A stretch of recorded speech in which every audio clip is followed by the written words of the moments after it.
انسان بوډا شو سپینګیری شو او د حج طاقت او د حج نشو کولی مال ورسره و نو په کار دا ده چې دا د خپل ځان د طرف نه بل څوک ولیږي د نبی صلی الله علیه وسلم په زمانه کې د خثعم قبیلې یو زنانه راله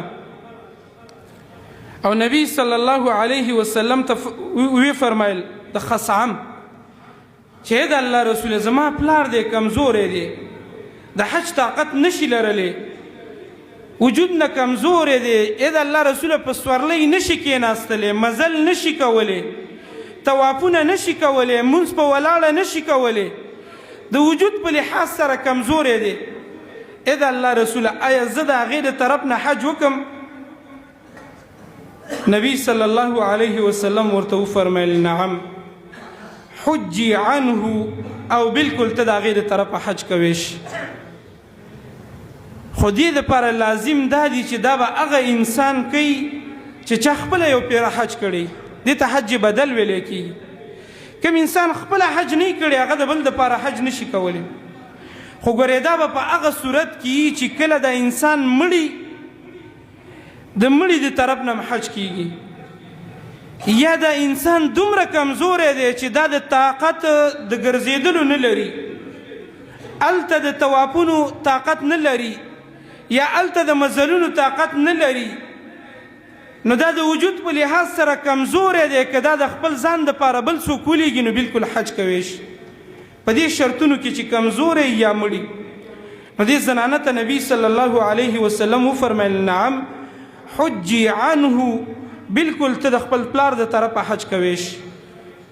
دغه شانتې نبی صلی الله علیه وسلم یو ورځې په حج کې د یو کس نه واورېدل لبیک عن شبرمه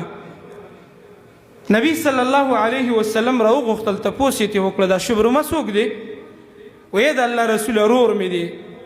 په بعضې روایاتو کې داسې راځي چې ویې ویلې نږدې خپل مې دی رشته دار مې دی دې سړي نه د الله رسول تپوس وکړو ایا تا حج کړی دی نو ده ورته وویل ای د الله رسوله نه ما حج نه دی کړی نو نبی صلی الله علیه وسلم ورته وفرمیل حج عن نفسک د ټولو نه اول خو د خپل ځان دپاره حج وکړه ثم حج عن شبرمه بیا شبرمې دپاره حج کوه اول ته خپله حج وکړه نو دا حدیث دلیل دی په دې خبره باندې چې حج بدل به هغه انسان کوي چې هغه اول خپله حج کړی بیا د مړي دپاره یا د هغه چا دپاره چې د حج طاقت نشي لرلی د هغه دپاره حج کویش نو د دې وجه نه زما محترمو دا مسله اگر چې د علماو ترمنځ لږ اختلافیم ده خو صحیح خبره ده د بعضې علما را لګېدلي هغوی وایي که د چا خپله حج نه و د بل نه طرف هم کویش او بعضې علما وایي چې نه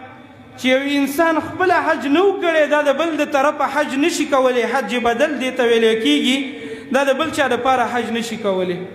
نو د دې وجې نه دا به اول خپله حج کوي بیا به د بل چا دپاره حج کوي